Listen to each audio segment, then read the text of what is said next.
The day my stepmother took everything, she wore white. Not funeral black. Not soft gray. White. Like she was attending a garden brunch instead of the reading of my father's will. I remember that detail because it was the first moment I realized this wasn't grief. It was strategy. The house was already too quiet when I arrived. My father's house. The one on Hawthorne Ridge. 3 stories of old money. Polished wood. And silence that always felt heavier after sunset. It sat behind iron gates and a long winding driveway lined with maple trees he had planted himself the year I turned 9. He used to joke that he trusted trees more than people. Trees grow slowly, he would say. People change fast.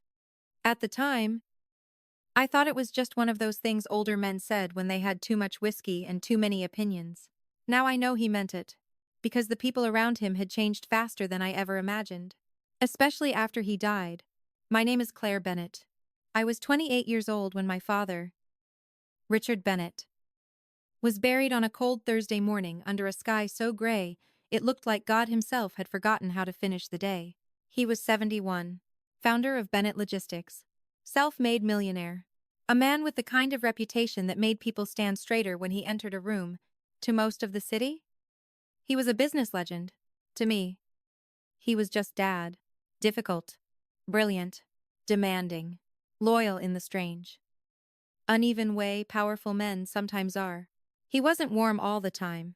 He wasn't easy. But he was mine. And that matters. I lost my mother when I was 13. Breast cancer. 8 months between diagnosis and funeral.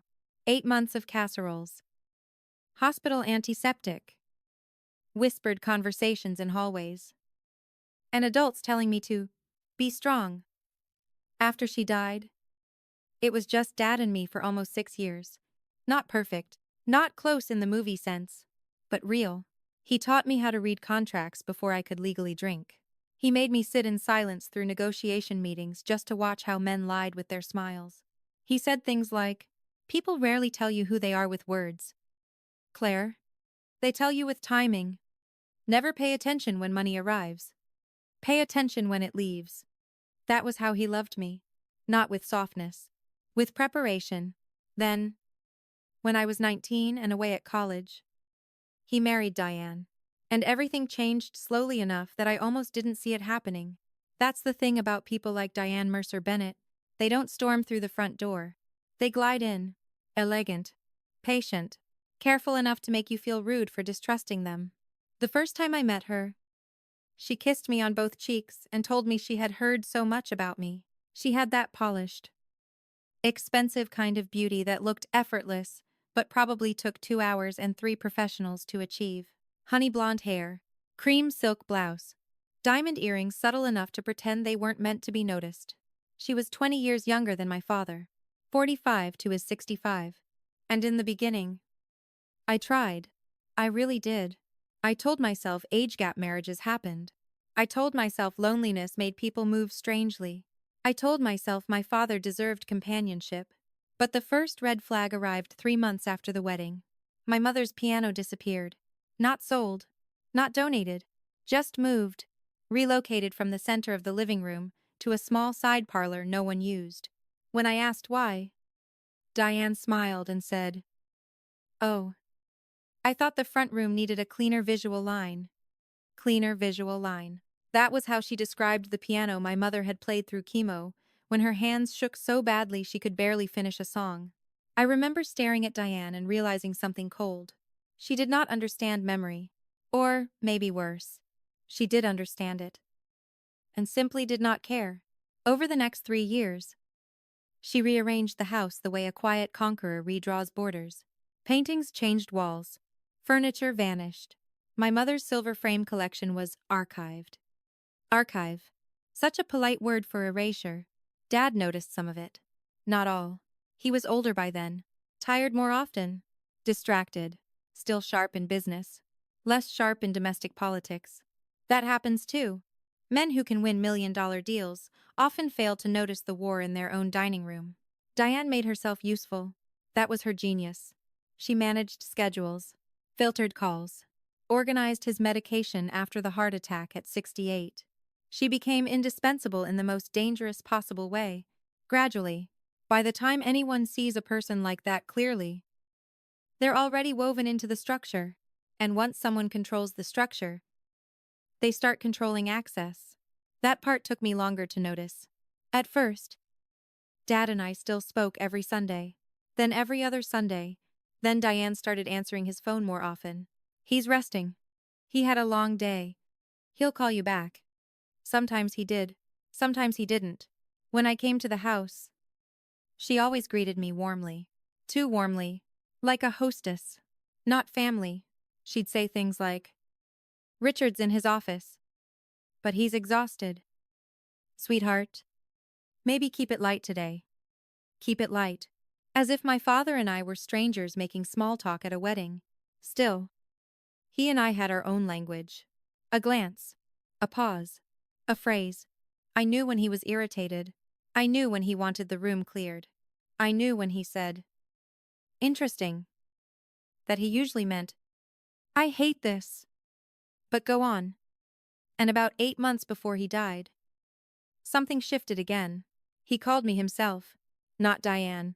Not the house assistant. "Come by Thursday," he said. "No dinner. Just you." I knew instantly it mattered. When I arrived, he was in the study with the curtains half open and a stack of legal folders on his desk. He looked older that night. Not weaker, just more aware of time. He poured me tea himself, which was unusual, because Dad believed tea was what men drank when they had lost an argument with life. Then he handed me a folder. Inside were property schedules, trust summaries, corporate holdings, insurance documents. I looked up. "What is this?" He sat back in his leather chair and studied me for a long moment. "It's what happens when a man starts hearing clocks." I swallowed. "Dad, don't do that." "Do what?" "Talk to me like I'm already gone." I looked back down at the papers. There was more wealth than I expected. Real estate, company shares, municipal bonds. The Hawthorne house itself. "You're showing me this why?" "Because Diane doesn't need explanations." The sentence landed strangely. "What does that mean?" "It means," he said, "that when I die, she'll know exactly how to act like the victim." I went still. That was my father. Never vague when it counted. I closed the folder. "Do you trust her?" He didn't answer immediately. Instead, he stood, walked to the window, and looked out at the trees.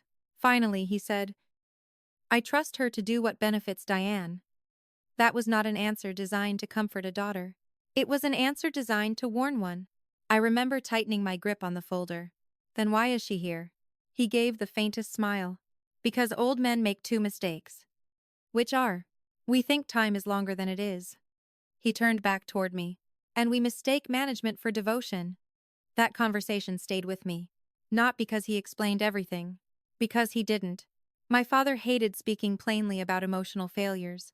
He'd rather discuss tax structures than regret. But that night, regret sat in the room with us anyway. I asked him if the will was settled. He said yes. I asked if I needed to worry. He said no. Then he added, "But when the time comes, listen carefully." I almost asked what that meant.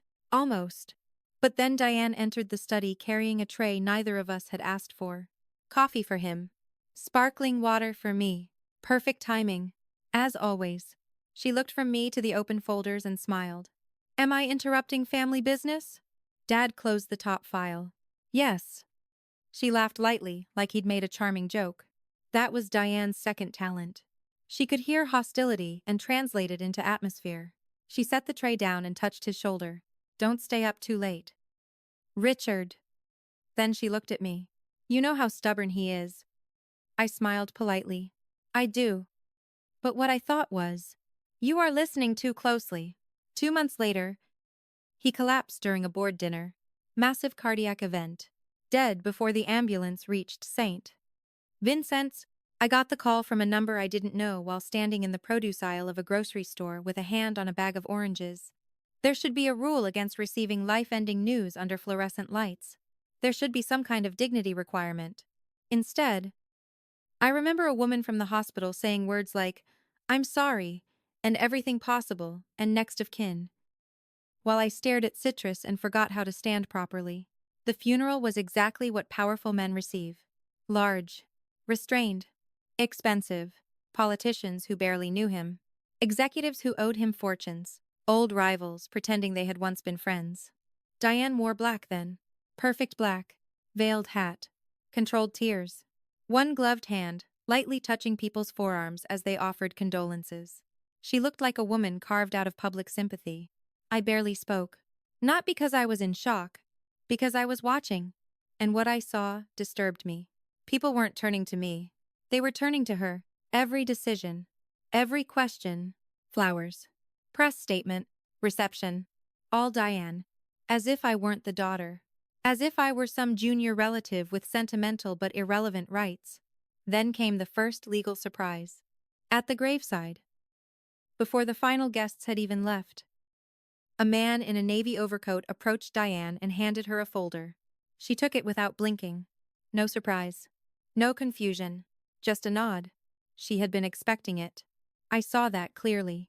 And the instant I saw it, I heard my father's voice in my head. Pay attention when money leaves. 3 days later, I received the invitation to the formal reading. Not from Diane. From Albert Klein. My father's estate attorney. He had known me since I was 15. Narrow-faced. Meticulous. The type of man who ironed handkerchiefs and distrusted adjectives. The letter was brief. Reading of the will. Monday. 10 o'clock. M. Hawthorne House. Private family attendance only. I arrived at 9:42. Diane was already there. Of course she was. She stood in the front hall in that white dress. Speaking quietly to my stepbrother. Mason. I should explain Mason. Diane's son from her first marriage. 32. Real estate developer, in theory. Debt collector, in practice. He had the glossy confidence of a man who had failed upward his entire life on the strength of his mother's social instincts. We were never close. He called me kid, even though I was only 4 years younger. He once told me women were better at brand atmosphere than capital strategy. I asked him how his last condo project was going. He didn't speak to me for 4 months. When Diane saw me, she smiled like we were hosting a bridal shower together. Claire, you look tired. My father died. Her smile didn't move. Yes. We're all exhausted. Interesting. Mason gave me a short nod and checked his watch. Albert Klein arrived at precisely 10. No one sat in the formal dining room anymore. But that morning, the long mahogany table was set with water glasses and legal folders as if grief could be managed through stationery. Albert opened his briefcase. Diane folded her hands. Mason leaned back too casually. I sat upright. Albert adjusted his glasses. Richard Bennett's final testament was updated 11 months ago and supplemented by a codicil 4 months ago. My pulse shifted. Supplemented. Dad had changed something. Diane showed no reaction. Which meant she already knew that too. Albert began with the standard language. Debts. Tax obligations. Personal effects. Charitable allocations. Then the first hit landed. My residence at Hawthorne Ridge. Including all structures. Grounds. And contents not otherwise specified. Shall pass in full to my wife. Diane Mercer Bennett. Mason exhaled softly like a man hearing confirmation of weather he had predicted. Diane lowered her eyes with practiced humility. I felt heat rise up the back of my neck. Not because the house went to her. Because of the speed with which reality rearranged itself in the room. Albert continued. Certain liquid accounts designated for household continuity and private spousal support shall also transfer to Diane Mercer Bennett. Then came the art collection. Mostly hers. Then the vehicles. Mostly hers. Then the discretionary personal trust. Part hers. Part Mason's. By the time Albert turned the next page, my heartbeat had become unnervingly steady. That only happens to me when I'm either very calm or very angry. And I was not calm. Finally, Albert looked up. To my daughter. Claire Bennett. Diane's head lifted just slightly. I waited. I leave the sum of $25,000. Along with my mother's engagement ring and her personal letters. Silence. A long, perfect, vicious silence. $25,000. Not insultingly small in normal life. Humiliatingly small in this one. For the daughter of a man worth tens of millions. For the only child he had raised himself. For the person who had sat in his study while he warned me without explaining. I heard the blood rushing in my ears. Across the table, Mason looked down to hide a smile. Diane's expression turned beautifully sorrowful. Not triumph. That would have been vulgar. She wore compassion. Which was worse? Albert continued reading. But for a few seconds I barely heard him. Company structures. Board protections. Interim voting controls. A separate trust tied to charitable logistics initiatives. Words blurred. Then the reading ended. Albert closed the folder. No one moved. Diane turned toward me first. That too was deliberate. Her eyes shone with sympathetic moisture. Claire's, she said softly. I know this may feel painful. Feel painful. What elegant cruelty. I looked at her for a long moment. Then at Albert. Then back at the folders. Dad had known. He had known I would need to listen carefully. And yet this? This looked final. Absolute. Brutal in a way my father rarely was unless he intended a message. Which meant either he had truly cut me out, or something was wrong. Diane placed one manicured hand lightly on the table. I want you to know, she said, that I intend to preserve your father's legacy with dignity, Mason added. The house stays in the family. I turned slowly toward him. It was already in the family. He smiled thinly. You know what I mean. I did. Albert began organizing papers. I watched his hands. Measured. Precise. But there was tension there. A hesitation too slight for most people to notice. Most people aren't my father's daughter. Mr. Klein, I said, keeping my voice level. Is that everything? Albert paused. Just for a second. Diane turned toward him too quickly. There's no need to prolong this, she said gently. I didn't look at her. I kept my eyes on Albert. Is that everything? He adjusted the papers again. And in that instant, I saw it. Not in his face. In Diane's. For the first time all morning. She looked afraid. Not frightened. Not exposed. Just alert. Like a woman hearing a floorboard creak in a house she thought was empty. Albert cleared his throat. There is. He stopped. Diane's voice sharpened almost invisibly. Albert. He looked at her. Then at me. Then down at the folder still unopened at the bottom of his stack.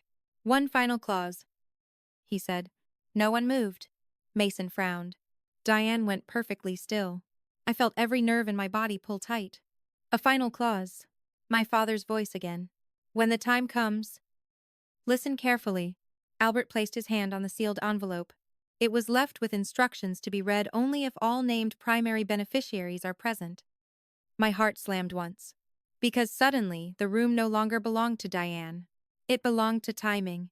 And timing was the language my father trusted most. Diane's lips parted slightly. What clause? She asked. Albert did not answer her. He looked only at me. And in that moment, before the envelope was opened, before a single word inside it was read, I understood something with absolute clarity. My stepmother had won too quickly. And people who win too quickly usually miss the trap hidden under the victory. Albert slid one finger beneath the seal. Diane whispered. Richard wouldn't, but he already had. And whatever came next was about to change everything. Albert didn't open the envelope immediately. And that was the first thing that made Diane lose control. Not visibly. Not in a way most people would notice. But I saw it. Because my father had trained me to watch timing. Not actions. Timing. Albert adjusted the envelope on the table, aligning it perfectly with the edge of the folder beneath it, 1 inch from the corner, parallel to the grain of the wood. Precise. Deliberate. Too slow for Diane. Albert, she said again. Softer this time, but with a thread of steel underneath. If there's anything relevant, I'm sure Richard would have wanted it addressed efficiently. Efficiently. That word again. She always used language like that when she was trying to control the pace of a situation. Speed it up. Move past anything unpredictable. Albert didn't look at her. Instead, he looked at me. And for a brief moment, something passed between us. Recognition. Not of information. Of instruction. My father had left him something more than documents. He had left him timing. Albert spoke carefully. This clause was not included in the primary reading for a reason. Mason leaned forward. What kind of reason? Albert ignored him. He turned the envelope slightly, his fingers resting on the seal. Then he said something that shifted the air in the room. Your father instructed that this clause be read only after all standard distributions were acknowledged. Acknowledged. Not accepted. Acknowledged. That distinction mattered. Diane's voice came quicker now. And they have been. Not a question. A statement. A push. Albert nodded once. Yes. Silence. A deep, stretching silence. The kind that doesn't feel empty. The kind that feels like something is about to break. My pulse slowed. Not sped up. Slowed. That's something I learned early. When things get dangerous, you don't rush. You narrow. Focus. Albert slid a letter opener from his briefcase. Metal. Sharp. He didn't need it. The envelope wasn't that thick, but he used it anyway. Another delay.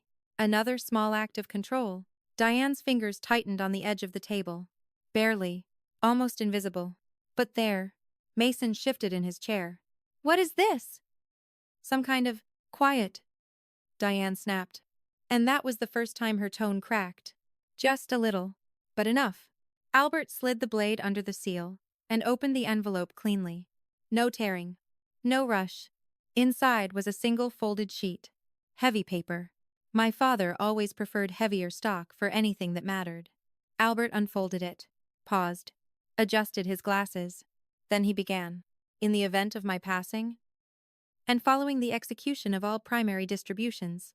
His voice was steady, neutral, professional, but I heard it. A slight shift, like even he understood the weight of what came next.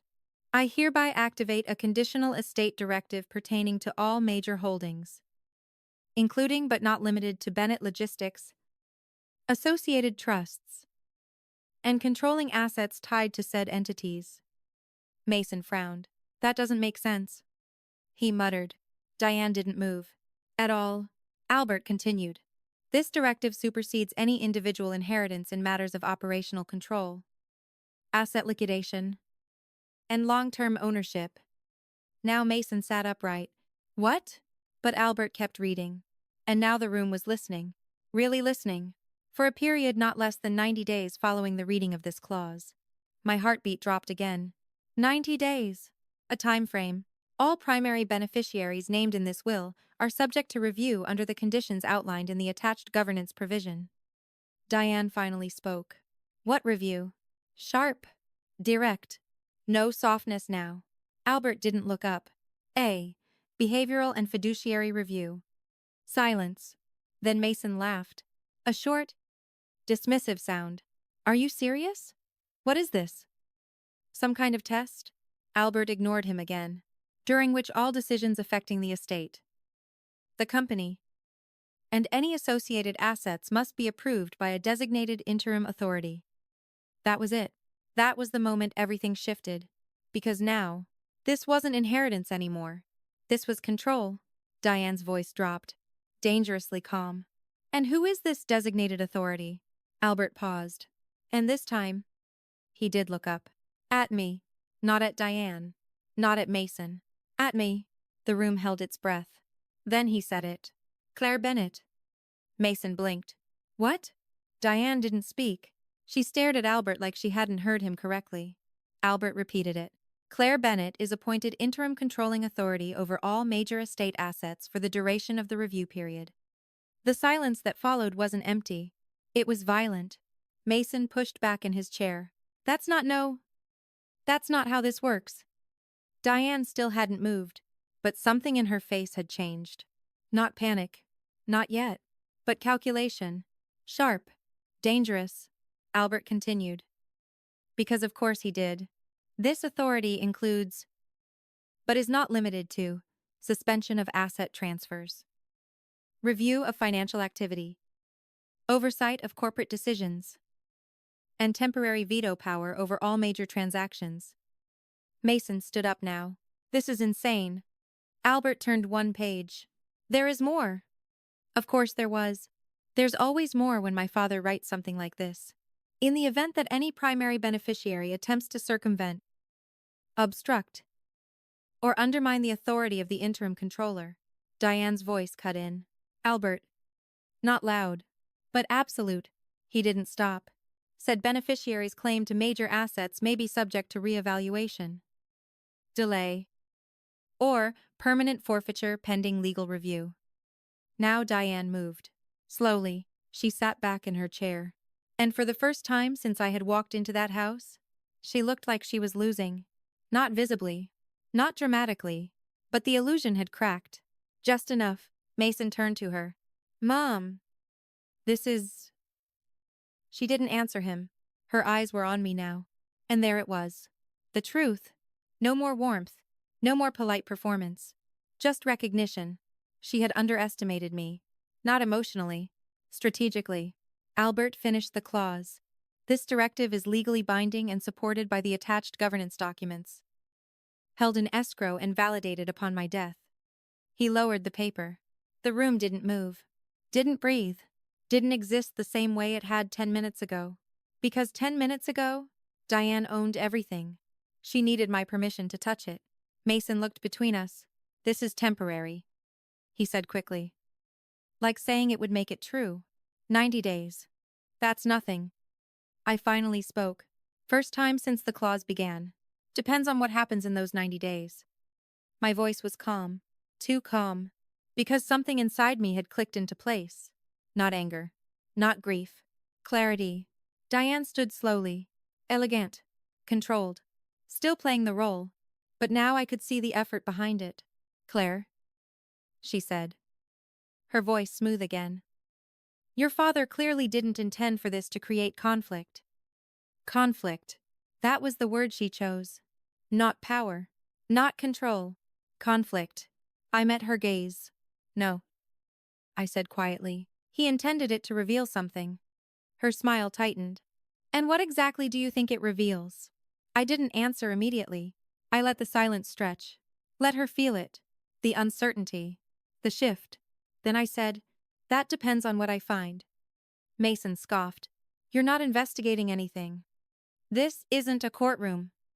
I turned to him. No, I said. It's worse. Albert began gathering the documents. Efficient again. Now that the bomb had already gone off. The governance documents will be transferred to you. Ms. Bennett, he said. Immediately.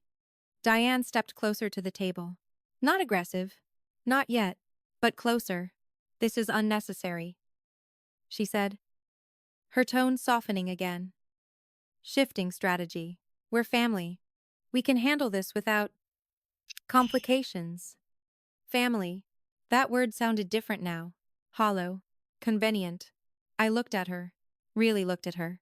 And for the first time, I understood something my father had tried to teach me years ago. Some people don't destroy you directly. They rearrange the structure until you no longer exist inside it. Diane had been doing that for years. Quietly. Perfectly. Until today. Until this clause. I stood up. Slowly. Matching her pace. Matching her control. No, I said. We're going to follow exactly what he wrote. Her eyes narrowed just slightly. And there it was. The real Diane. Not the elegant wife. Not the grieving widow. The strategist. The survivor. The woman who had already taken almost everything, and was now realizing she might have taken it too soon. Because my father had been right. Timing reveals everything. And right now, the timing was mine. Albert closed his briefcase. This concludes the reading. No one thanked him. No one moved. He nodded once and walked toward the door, leaving us alone, in a house that technically belonged to Diane, but legally answered to me. For 90 days? 90 days to look, to question, to pull at threads no one thought I would see. 90 days to understand what my father had suspected, but never said out loud. Diane broke the silence first. We should sit down, she said. Talk this through. I almost smiled, because that was her instinct. Contain the damage. Control the room. Reframe the narrative. But the room didn't belong to her anymore. Not the way it used to. I picked up the envelope, folded the clause carefully, slid it back inside. No, I said. Not yet. She watched me, carefully, calculating again. What do you mean? I met her eyes. And this time, I didn't hide anything. I mean, I said. I'm going to start by reviewing everything. Mason groaned. This is ridiculous. I ignored him, still looking at her. And if everything is exactly the way it should be, I let the sentence hang, then finished it. You have nothing to worry about. Silence. Heavy. Sharp. Deanne held my gaze. For a long moment. Then she smiled. But it wasn't the same smile as before. This one was thinner. Harder. More honest. Of course, she said. Because now she understood. This wasn't a formality. This was a test. And she wasn't the one controlling it anymore. This story contains fictionalized elements for entertainment and educational purposes. The first thing I learned about power is that it doesn't announce itself. It sits quietly in rooms, in documents, in decisions no one questions. And if you don't know where to look, you miss it completely. I didn't start with Diane. That would have been emotional, messy, obvious. My father didn't raise me to start with people. He raised me to start with patterns. So I started with the numbers. The study still smelled like him. Leather, paper, a faint trace of cedar from the cabinets. He insisted on installing himself even though every contractor told him it wasn't necessary. Necessary is a lazy word. He used to say, precision is better. I closed the door behind me and stood still for a moment. Not grieving. Not yet. Just calibrating. Because grief makes you slow. And I couldn't afford slow. Not now. Albert had delivered everything within the hour. Digital access keys. Bank authorizations. Trust documentation. Corporate dashboards. Everything tied to the clause. Everything now routed through me. 90 days. That number echoed in my head like a countdown clock I couldn't see. I sat at my father's desk. Opened the laptop. Logged in. And for the first time since the reading, I felt it. Not anger. Not fear. Control. Not full control. But enough. Bennett Logistics appeared first. Main holding. Core revenue. The engine of everything. Dad used to call it the spine. Break the spine. Everything else collapses. The dashboard looked clean. Too clean. Revenue stable. Quarterly projections consistent. No obvious anomalies. If anything, it looked better than expected. Which was the problem. Because nothing stays that smooth after a founder dies. Not without intervention. I pulled up the last 12 months. Then 18. Then 24. And there it was. Not a spike. Not a drop. A shift. Subtle. Consistent. Small percentage transfers from operational accounts into a secondary holding entity. Regular. Disciplined. Invisible if you weren't looking for it. I leaned back. Stared at the screen. Then smiled slightly. Because I recognized it. Not the action. The intention. This wasn't theft. Not directly. This was positioning. The entity name was generic. Mercer Holdings Group. My pulse didn't change. But something inside me sharpened. Mercer. Deanne's maiden name. I clicked deeper. Ownership structure. Layered. Shell within shell. Classic insulation. Whoever built this didn't want visibility. They wanted distance. Legal distance. Enough to say, this isn't mine. Even if it was. I checked timestamps. The transfers started 9 months ago. Slow at first. Then slightly larger. Then stabilized again. Like someone testing how much they could move without triggering alarms. My father would have noticed. Of that, I had no doubt. Which meant one of two things. He allowed it. Or he was being blocked from seeing it. Neither option was comforting. A knock on the door. Measured. Of course. Diane. I thought you might be in here, she said as she stepped inside without waiting for an answer. That was new. She had never entered this room uninvited before. Not when my father was alive. She looked around the study like she was reacquainting herself with it. As if ownership had already rewritten memory. I always felt this room was too heavy, she said lightly. Don't you think? I didn't turn around. Depends on what you're carrying. A pause. Small. Sharp. She heard it. I meant emotionally, she said. Smiling. I think Richard held on to things longer than he should have. I clicked open another file. Ignored her tone. Ignored the shift. Did he? I said. She stepped closer. Controlled. Always controlled. You know how he was. She continued. Suspicious. Careful. Sometimes unnecessarily so. Unnecessarily. Interesting word. I turned slightly in my chair. Careful people usually have a reason. Her eyes met mine. And there it was again. That flicker. Not fear. Recognition. She changed direction instantly. That was her strength. Adaptation. Of course, she said smoothly. I'm just glad he trusted you with this. Not us. Not family. She was recalibrating. Trying to understand where I stood, how much I knew. I watched her for a moment, then said casually, I found something interesting in the accounts. There it was. The first real test. She didn't react immediately. Didn't ask what. Didn't rush. Just tilted her head slightly. Curious. Controlled curiosity. Did you? I nodded toward the screen. Small transfers. Consistent. Over months. She stepped closer. Just enough to see. Not enough to seem eager. Richard had many investment strategies, she said. Some of them quite complex. I almost laughed. Not because it was funny. Because it was good. Very good. Deflect without denying. Normalize without explaining. I clicked open the ownership structure. Rotated the screen slightly toward her. Mercer Holdings Group. I said, does that ring a bell? Silence. Just for a second. But it was there. And this time, it was real. Her eyes moved across the screen. Reading. Calculating. Rebuilding her narrative in real time. Then she smiled. Light. Dismissive. Claire, she said gently. Mercer is my maiden name. It's not exactly uncommon. Of course. Of course that was the angle. I nodded slowly. That's true. I let the silence sit. Didn't push. Didn't accuse. That was the mistake people make. They confront too early. Instead, I closed the file. Just something I'll need to review, I said.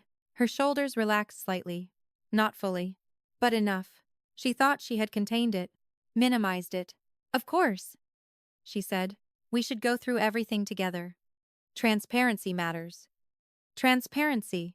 Now she wanted transparency. I stood up. Faced her fully. No, I said. I'll go through it myself. A pause. Longer this time. That's not necessary, she said. Still smiling. But there's no harm in collaboration. Collaboration. Another word she used when she wanted access. I agree, I said. No harm. Then I held her gaze. But no need either. There it was. The boundary. Clear. Unmovable. Her smile faded just a fraction. Then returned. Refined. Adjusted. All right, she said.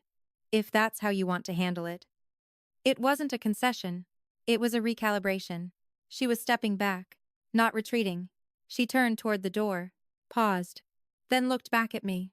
You know, she said softly. Richard trusted me too. I didn't respond immediately. Because that sentence wasn't about trust. It was about territory. Finally, I said, I know. She held my gaze for a moment. Then left, closing the door behind her. Silence again. But different now. Sharper. More dangerous. I sat back down. Opened the file again. This time deeper. Faster. More precise. Because now I knew two things for certain. Diane knew about Mercer Holdings. And she didn't expect me to find it this quickly. That meant there was more. Always more. I traced the transfers further. Layer after layer. Until I hit something that made my breath pause. Just for a second. A linked account. Not in Diane's name. Not directly. But tied through a secondary authorization. Mason. I leaned back slowly. And for the first time since the reading, I felt it. Not just clarity. Not just control. Something sharper. This wasn't just about inheritance. This was about extraction. Careful. Planned. And they had already started. Months before my father died, I stared at the screen. At the numbers. At the pattern. At the timeline. 9 months. That was when it began. 8 months ago, my father had called me to the study. Shown me everything. Warned me without explaining. He knew. He had known. Which meant this clause. This entire setup.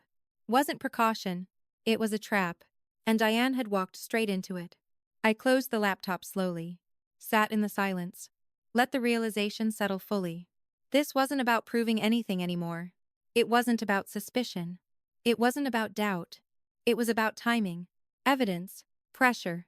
Because if I moved too early, they would hide everything, disappear it, reframe it.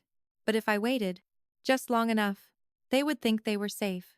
And people who think they're safe make mistakes. I stood up, walked to the window, looked out at the maple trees my father had planted years ago. Pay attention when money leaves. I smiled slightly. I am Dad. Behind me, the house was quiet again. But now, it wasn't empty. It was full of secrets. And I had 90 days to uncover every single one of them. The first mistake they made was thinking I would look only where they expected. The second was forgetting that systems remember things people try to hide. I didn't go back to the accounts immediately. That would have been predictable, linear, and nothing about what I had just uncovered was safe. Instead, I did what my father always did when something didn't make sense. I stepped away from it, not to avoid it, to see it better. The house was quieter now. Too quiet. Diane had retreated somewhere, probably making calls she thought I couldn't hear. Mason had left 20 minutes earlier, muttering something about lawyers and ridiculous conditions. Let them react. Let them move first. Because movement creates noise, and noise reveals patterns. I walked down the hallway toward the smaller office my father used for calls he didn't want logged in the main system. Most people never knew it existed. Hidden behind a paneled wall. No signature. No digital trace. Just a physical switch disguised as part of the molding. He showed it to me when I was 23. Some conversations don't belong in systems, he said, because systems can be accessed. I pressed the panel. Soft click, the door released. The room inside was smaller. Minimal. A desk. A landline. A single cabinet. No windows. No distractions. I closed the door behind me. And for the first time that day, I felt like I was exactly where I needed to be. I opened the cabinet. Eyemalls. Old ones. Mostly paper. My father trusted paper more than servers for anything sensitive. Because paper doesn't get hacked, it gets hidden. I scanned the folders quickly. Names. Dates. Projects. Then, a tab caught my eye. Unlabeled. That was unusual. My father labeled everything. Even things he didn't want found. Especially those. I pulled the folder out. Opened it. Inside, call logs. Not digital exports. Handwritten summaries. Dates. Times. Durations. No numbers. Just initials. My pulse slowed again. That same feeling. Something important. The dates ran across the last year. And there. 9 months ago. The first entry. Same timeline as the transfers. Initials repeated across multiple entries. D. I'm. M. K. And one more. L. H. D. M. Diane Mercer. Not subtle. M. K. Mason Klein. He used his father's last name for business. Another layer. L. H. I didn't recognize that one. Not immediately. The durations were long. Consistent. Strategic calls. Not casual. Then I saw something else. Marks next to certain entries. Small circles. Not all of them. Only some. Highlighted moments. Important calls. I flipped the page. More entries. More circles. And then, a note. One line. In my father's handwriting. Cross-check after Q2 report. I froze. Because that wasn't a memory. That wasn't nostalgia. That was investigation. He had been tracking them. I sat down slowly. The room suddenly felt smaller. Tighter. Like the walls were closing in around a truth I wasn't fully ready to see yet. My father hadn't just suspected something. He had been building a case. And then he died. I closed the folder halfway. Thinking. Connecting. Reconstructing. The transfers. The timeline. The calls. The initials. Diane. Mason. And someone else. L. H. I reached for the landline. Paused. Then stopped. Too early. Calling blindly is what people do when they don't understand the board yet. And I needed to understand the board. Every piece. Every angle. I stood up. Took the folder with me. And left the hidden room. Back in the hallway. The house felt different. Not quiet anymore. Occupied. Active. like something was moving just beneath the surface. Then my phone buzzed. Unknown number. I stared at it for a second. Didn't answer. It rang again. Same number. That was deliberate. Not a mistake. Not spam. I answered. Hello? Silence. Then, a voice. Controlled. You shouldn't be looking at those accounts. Everything in me went still. I didn't speak. Didn't react. Just listened. The voice continued. You're moving faster than expected. Expected. That word again? I walked slowly toward the window, keeping my tone neutral. Who is this? A small pause. Then, that doesn't matter. Of course it didn't. What matters? He said. Is that you, Stop? I almost smiled, because that told me everything I needed to know. They were watching, not physically, but operationally, monitoring activity, tracking access, which meant, the moment I logged in, someone noticed. Or what? I asked calmly. Another pause. Longer this time. Then, or things will get complicated? Complicated. I leaned lightly against the window frame, watched the trees outside. Things are already complicated. Silence. Then the voice shifted slightly. Less controlled. More direct. You don't understand what you're getting into. There it was. The assumption. The underestimation. I closed my eyes for a second. Not in fear. In clarity. Because now I knew. This wasn't just internal. There was someone else. Someone with access. Someone confident enough to call me directly. And warn me. Which meant one thing. They were worried. I opened my eyes. Then explain it to me. The line went quiet. Then, click. Call ended. I stared at the phone. Didn't move. Didn't breathe. Just processed. They knew I was looking. They didn't expect me to find anything yet. And now, they were trying to slow me down. Which meant I was already close to something. Closer than I thought. I walked back to the study. Sat down. Opened the laptop again. This time, I didn't go to the main accounts. I went back to the call logs. To the initials. To the third name. L. H. I typed it into the system. Filtered contacts. Board members. Consultants. Legal advisors. Nothing. Of course not. That would have been too easy. So I went deeper. Cross-referenced external contracts. Advisory agreements. Third-party services. And then, it appeared. Not in the company database. In a legal document. Buried. Referenced once. Consulting liaison. L. Harper. Harper. I clicked open the file. Scrolled. Faster. Then I stopped. Because the contract wasn't standard. It wasn't approved through normal channels. It wasn't signed by the board. It was authorized. Through Diane. My hand tightened slightly on the mouse. So now I had 3 points. Diane. Mason. And L. Harper. Connected. Communicating. Moving money. And someone, probably him, had just called me. I leaned back. Closed my eyes for a second. Let the entire structure settle in my mind. This wasn't a mistake. This wasn't sloppy. This was coordinated. And it had been running. For months. Which meant one thing. They thought they had time. I opened my eyes. Looked at the screen. At the names. At the connections. And for the first time, I felt something new. Not just control. Not just clarity. Pressure. Because now, they knew I was in the game. And people like Diane don't play defense for long. They counter. Behind me. Somewhere in the house. A door closed. Precisi. I didn't turn around. Didn't need to. Because I already knew. This wasn't just about uncovering the truth anymore. This was about surviving long enough to prove it. And the next move wasn't mine. It was theirs. The moment someone tries to warn you, you're no longer invisible.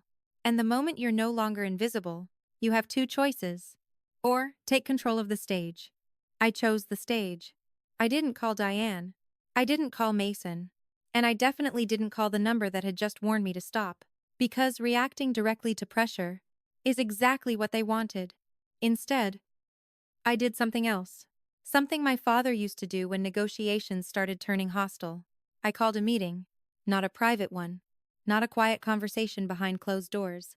A formal meeting. Documented. Structured. Impossible to control from the shadows. I opened the corporate dashboard again, pulled up the board directory, and for the first time, I used the authority my father had given me. Interim control directive activated. The system didn't hesitate. Access granted. Full privileges. I drafted the notice. Short. Precise. Unavoidable. Subject. Mandatory executive review meeting. Immediate attendance required. No explanation. No details. Just time. Location. Tomorrow, 9 a.m. Conference Room A. Bennett Logistics Headquarters. I added one line at the end. One line my father would have approved of. Attendance is required under interim governance authority. Non-compliance will be formally recorded.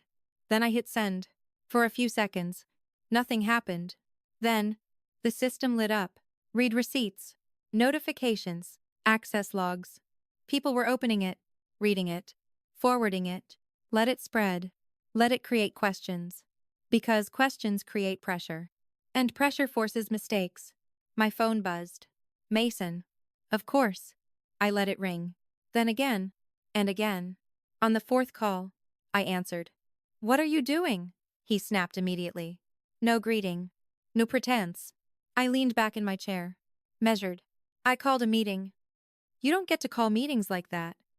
I do now. Silence. Sharp. Uncomfortable. Then, this is unnecessary. No. I said quietly. It's overdue. Another pause. Longer. You're making this harder than it needs to be. I almost smiled. Because that line, that exact line, was always used by people who had something to hide. Then it shouldn't be hard at all. I said. He exhaled sharply. You don't understand how this works. I looked at the screen in front of me. At the access logs. At the transfers. At the names. No. I said. You don't understand how this works anymore. Click. He hung up. Anger leads to mistakes. And Mason was already losing control. My phone buzzed again. Different number. I didn't need to guess. Claire Bennett. Diane's voice came through. Smooth as ever. Controlled. Composed. Dangerous. That was fast. I said. I saw the notice. Of course she did. You didn't mention anything about a meeting? She continued. I didn't need to. A small pause. Then, you're escalating this. There it was. The word, escalating. Meaning, you're moving faster than I can control. I'm following the directive. I said, Claire Key. She said softly. Shifting tone again. We don't need to involve the board in internal family matters. Internal, family, containment language. I stood up, walked slowly toward the window. This stopped being internal. I said. The moment money started moving. Silence. Real silence this time. She hadn't expected that. Be careful what you're implying. She said. I'm not implying anything. I turned slightly, looking out at the trees. I'm reviewing. Another pause. Then, you're making assumptions based on incomplete information. That was good. Very good. Because she didn't deny it. I let that sit, then said, then tomorrow should clear everything up. Her voice sharpened just slightly. You don't need an audience for this. No. I said. They do. Click. She didn't say goodbye. Even better. I placed the phone down, exhaled slowly. Because now, everything was moving. Not just me. Not just them. Everyone. And when everyone moves, control becomes harder to maintain. Which was exactly what I wanted. The next morning came faster than it should have. Bennett Logistics headquarters stood exactly the way it always had. Glass. Steel. Precision. My father used to say buildings should reflect power without announcing it. This one did. I walked in at 8:42. Early. Always early. The lobby staff straightened when they saw me. Not out of recognition. Out of instinct. Power shifts are felt before they're understood. Conference room A was already half full. Board members. Senior executives. Legal. Finance. Whispers filled the room. Quiet. Controlled. But present. They didn't know why they were here. Which meant they were paying attention. Perfect. Mason was there. Pacing. Agitated. Diane stood near the far end of the table. Composed again. Reset. She had chosen a different look today. Structured. Authoritative. Not the grieving widow anymore. The operator. Our eyes met across the room. No smile this time. Not pretense. Just acknowledgement. The game had started. At exactly 9, I walked to the head of the table. Not her seat. My father's. And that was the first real move. The room went quiet. Instantly. Because position matters. And everyone in that room understood what that seat meant. I didn't sit immediately. I let the silence settle. Let the visual land. Then, I sat, slowly, deliberately. And for the first time since his death, that room felt like it belonged to me. I looked around, made eye contact with each person, one by one. Then I spoke. Thank you for coming. Clear. Controlled. This meeting is being held under interim governance authority. A few heads nodded. Some stiffened. I continued. For the next 90 days. All major decisions require review. No one interrupted. Because they had all read the directive. This is not a discussion. I added. It's a process. I turned slightly. Toward Diane. And processes work best with transparency. Her jaw tightened. Just slightly. Then I looked at the screen behind me. Let's start with something simple. I said. I tapped the remote. The display lit up. Numbers. Accounts. Transfers. Clean. Organized. Undeniable. A ripple moved through the room. Subtle, but real. I leaned back. Can someone explain? I said calmly. Why funds have been consistently transferred into an external entity not disclosed in standard reporting? Silence. Heavy. Immediate. Eyes moved. Between me, Diane, Mason, the screen. No one spoke. Because everyone in that room understood one thing. This wasn't a question. It was a setup. And someone was about to be forced to answer it. Diane stepped forward. Of course she did.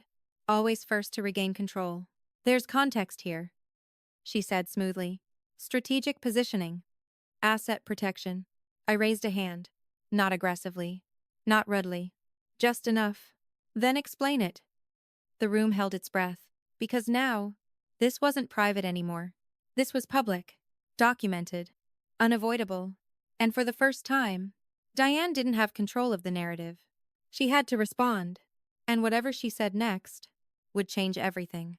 This story contains fictionalized elements for entertainment and educational purposes.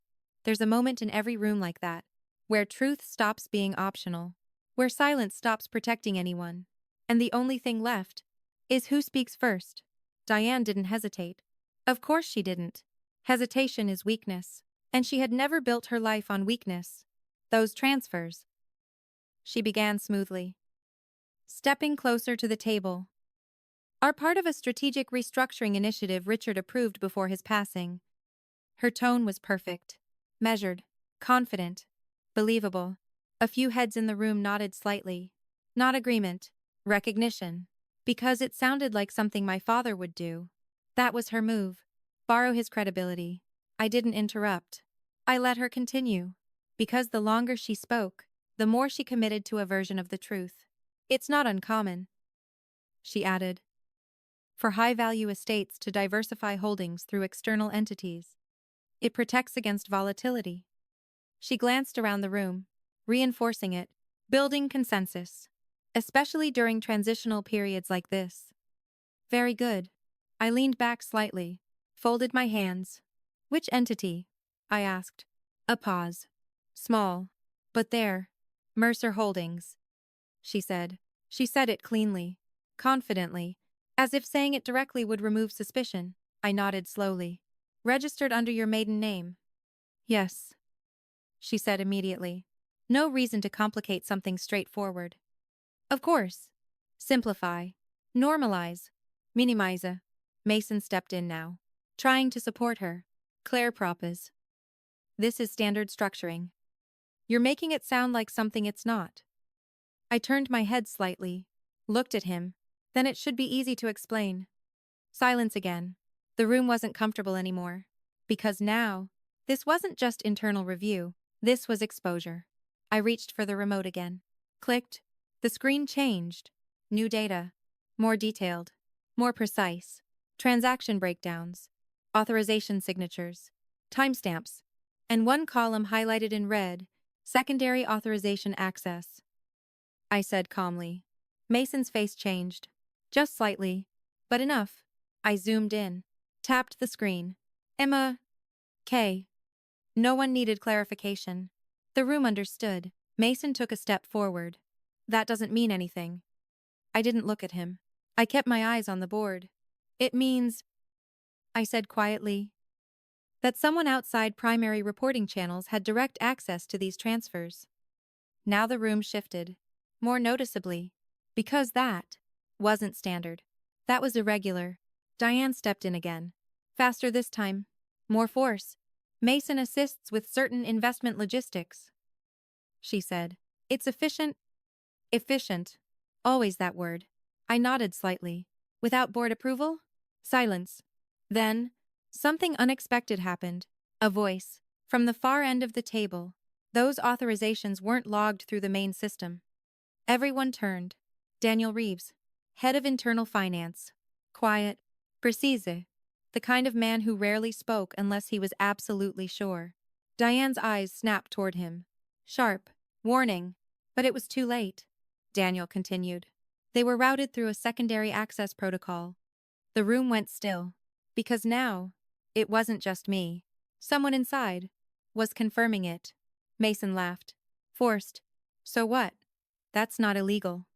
No, Daniel said calmly. But it's not standard. There it was. The crack. I didn't move. Didn't push. Because now, the room was doing the work for me. Diane's voice cut in. Controlled again? This is being misrepresented. She stepped forward, closer to the center. These decisions were made in alignment with long-term strategy. Then she turned to Daniel. And you were not involved in those discussions. There it was. Discredit the witness. Daniel didn't flinch. No, he said. I wasn't. A pause. But I monitor the systems. And that was enough. I clicked again. The screen changed. Call logs. Handwritten entries. Digitized. Clean. Undeniable. Initials. Dates. Durations. D. M. M. R. K. L. H. A ripple moved through the room. Stronger this time. Because now, this wasn't just financial. This was coordination. Diane didn't look at the screen. She looked at me. You're overreaching, she said quietly. No, I replied. I'm connecting. I pointed to the third set of initials. Lake St. Odor. H. Silence. Then I said it. Aller. Harper. And that changed everything. Because this time, Diane reacted. Not fully. Not openly. But enough.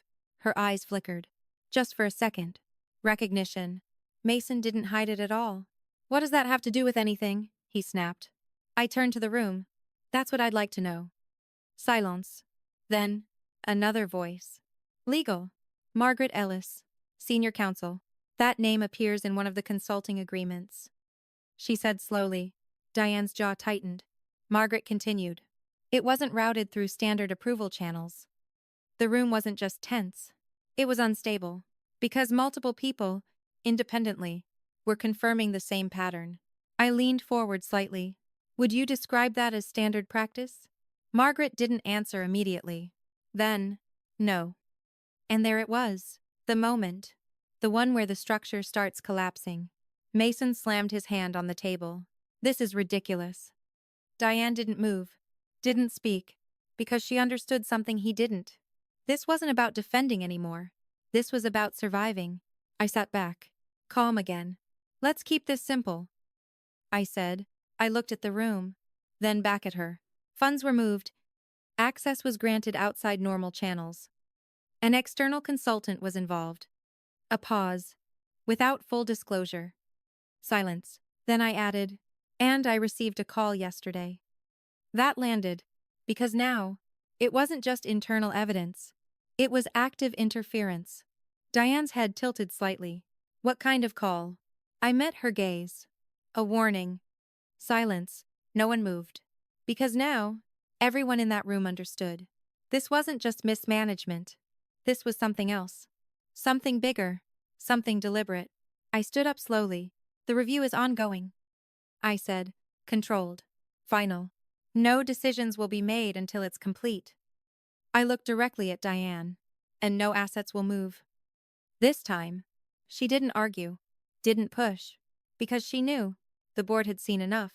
Not everything, but enough. Enough to question, enough to watch, enough to doubt. And doubt is the beginning of collapse. The meeting ended without resolution, but that wasn't the point. The point was exposure, and that part was already done. As people stood and began to leave, the room filled with low voices, whispers, speculation, concern. The system was shifting, and systems don't shift quietly. Diane walked past me without speaking, but as she reached the door, she stopped, turned slightly, and said, very softly, "You just made this much harder." I didn't look at her. "Good," I said, because now, it wasn't just her game anymore. It was mine, and I wasn't finished. Not even close. There's a point in every game where evidence is no longer enough. Where logic, documents, numbers, all of it, stops being the thing that wins. Because people can explain numbers. They can justify transfers. They can reframe decisions. But there's one thing they can't control: timing. And my father understood timing better than anyone I've ever known. That night, after the meeting, I didn't go home. I went back to the house. Not to rest, not to think, to finish what he started. The study was exactly the way I left it. Still, heavy, watching. I sat down, opened everything again. Accounts, contracts, call records. And this time, I didn't look for patterns. I looked for interruptions. Moments where something didn't flow the way it should. Because systems don't break loudly. They break quietly, in small inconsistencies. And then, I found it. A gap. Not in the money. Not in the calls. In the timing. The transfers began 9 months ago. The calls started at the same time. But one thing didn't match. My father's access logs. He stopped logging in 2 weeks before the transfers began. I stared at the screen. Didn't move. Because that wasn't possible. My father checked his accounts every morning. Every single morning. Even in the hospital. Even after his heart attack. He never stopped. Except 2 weeks before everything started. My chest tightened slightly. Because now, this wasn't just manipulation. This was control. I pulled up medical records, access logs, timeline, and there it was. A note. Small. Buried. Easy to miss. Medication adjustment. 2 weeks before the transfers began. Prescribed by Dr. Leonard Harper. I sat back slowly. L. Harper. Not a consultant. A doctor. My pulse didn't spike. It dropped. Because everything, every single piece, just aligned. The calls. The transfers. The timing. And now, the access. My father didn't miss those transactions. He couldn't see them. Or worse, he wasn't in a state to question them. I closed my eyes for a second. Not out of emotion. Out of clarity. Because now, I wasn't investigating a strategy. I was uncovering something else entirely. Something deliberate. Something controlled. And suddenly, the 90-day clause made perfect sense. This wasn't about protecting assets. It was about exposing people. I stood up, grabbed my coat. Because now, it was time to stop watching and start ending it. The next morning, I called another meeting. Not optional this time. Mandatory. Full attendance. Board. Legal. Finance. And one additional name. Dr. Leonard Harper. The room filled faster than before. Word had spread. Something was wrong. Not just structurally. Personally. Diane was already there. But this time, she wasn't composed. She was alert. Sharp. Watching everything. Mason stood beside her. Tense. Agitated. They felt it. The shift. At exactly 9, I took the same seat. No hesitation now. No pause. This wasn't a statement anymore. It was position. I looked around the room.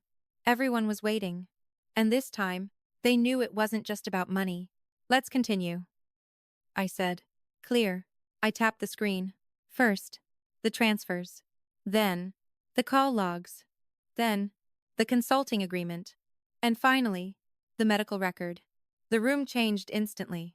Because now, the connection was visible. Undeniable. I turned slightly. Looked directly at Dr. Harper. Mid-50s. Controlled. Professional. But not calm. Not anymore. Dr. Harper. I said. You adjusted my father's medication 2 weeks before these transactions began. Silence. All eyes on him. He cleared his throat. That's correct, he said carefully. It was a routine adjustment. Routine. Of course. I nodded. And you were also in regular communication with Diane and Mason during that same period. A pause. Longer this time. That was unrelated, he said. Unrelated. I let the silence stretch. Then, I asked the question. The one my father would have asked. The one no one in that room was ready for. I leaned forward slightly, looked directly at him, then said, if it was unrelated. I paused, just long enough, then finished. Why did my father stop accessing his accounts immediately after your adjustment? The room is frozen. Not quiet. Frozen.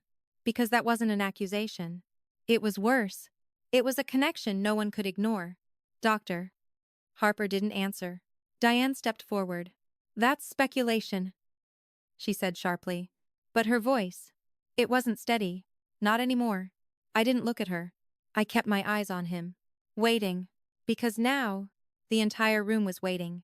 And when a room like that waits, someone breaks. And it wasn't going to be me. No one answered my question. Not immediately. Because the moment it landed, the room stopped being a meeting. It became a reckoning. Dr. Harper didn't look at Diane. He didn't look at Mason. He didn't even look at me. He looked at the table. And that told me everything. Because guilty people don't defend first. They calculate. Diane stepped in again. Faster now. More force. This is inappropriate, she said sharply. You're implying medical misconduct without evidence. I leaned back slightly, unmoved. I'm asking a question. That question is dangerous, she snapped. There it was. Not denial. Not clarification. Control. I turned slowly. Looked at the board. Then let's make it simple, I said. I tapped the screen. The display changed. A timeline. Clean.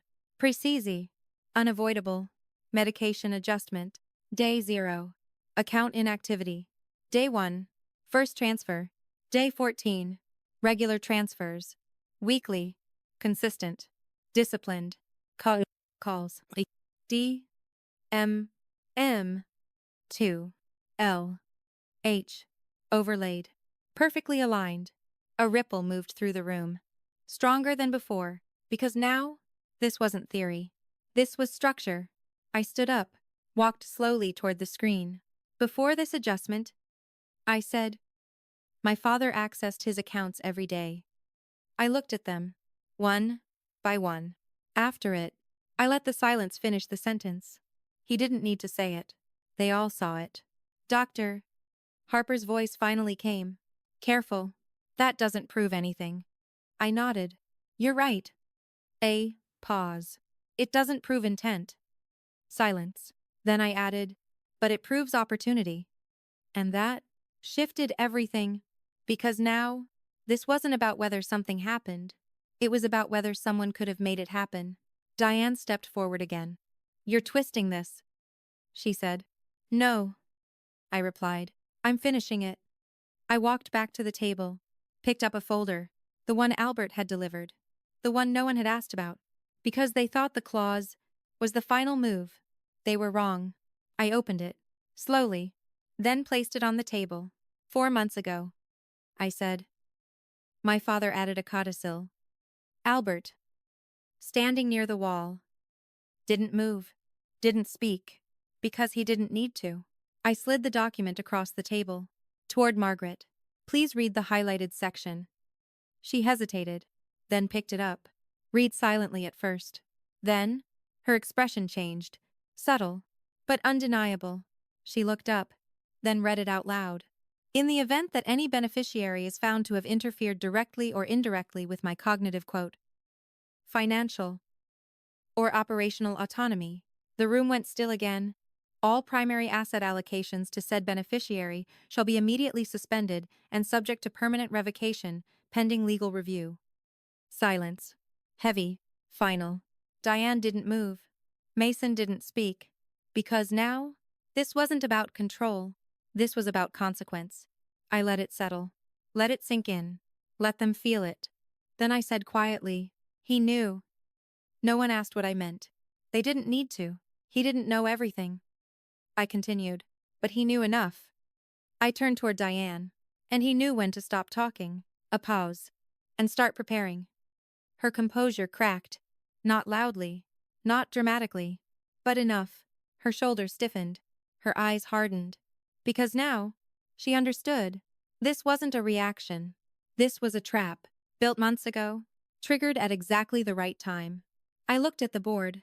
This review is no longer internal, I said. Clear. Absolute. It is now a legal matter. Margaret nodded slowly. Yes, she said. One word. And that was it. That was the moment. The one where power shifts. Permanently. Mason stepped forward. This is insane, he said. You can't just. I don't have to. I said. I met his eyes. He already did. Silence. Then, Diane spoke. Finally, what do you want? Not denial, not defense. Negotiation. I almost smiled. Because that question meant she had lost. I looked at her. Really looked at her. The woman who had rearranged my home, filtered my calls, reduced my inheritance to a number meant to humiliate. The woman who thought she had won. I don't want anything, I said. And that was the truth. Because this was never about taking something from her. It was about revealing what she had already taken. I stepped back. Let the room take over. Legal. Finance. Board. Voices rose. Controlled. Urgent. Processes activated. Reviews. Suspensions. Audits. Everything my father had built was now protecting itself. From her, Diane stood still. For the first time, she had no move. No angle. No control. Mason tried to speak again, but no one was listening anymore. Because the system had already turned. And systems don't reverse. Albert stepped forward. Effective immediately, he said. All asset transfers are frozen, pending investigation. Margaret added, and any attempt to interfere will trigger immediate legal action. Final. Irreversibly. Diane looked at me. Not angry. Not emotional. Just aware. You planned this, she said quietly. I shook my head. No, I said. Then I held her gaze. He did. Silence. Heavy. Then she nodded. Just once. Because she understood. This was never her game. She had just been playing it. The house felt different when I returned that night. Not empty. Clean. Like something heavy had finally been removed. I walked through the rooms slowly. The living room. The hallway. The study. Then I stopped. At the piano. My mother's piano. Still in the side room? Still out of place. I walked over. Ran my fingers lightly across the keys. Quiet. Then I smiled. Because now, I could move it back. Not just the piano. Everything. Every piece. Every memory. Every part of the house that had been quietly erased. I sat down. Looked out at the trees. The ones my father had planted. Trees grow slowly. I exhaled softly. People change fast. He had been right. He had seen it. And instead of stopping it, he had built something stronger. Something patient. Something that didn't need to fight. Because it only needed time. And when the time came, it didn't destroy them. It revealed them. And that was enough. This content is entirely fictional. Any similarity to real persons or events is coincidental.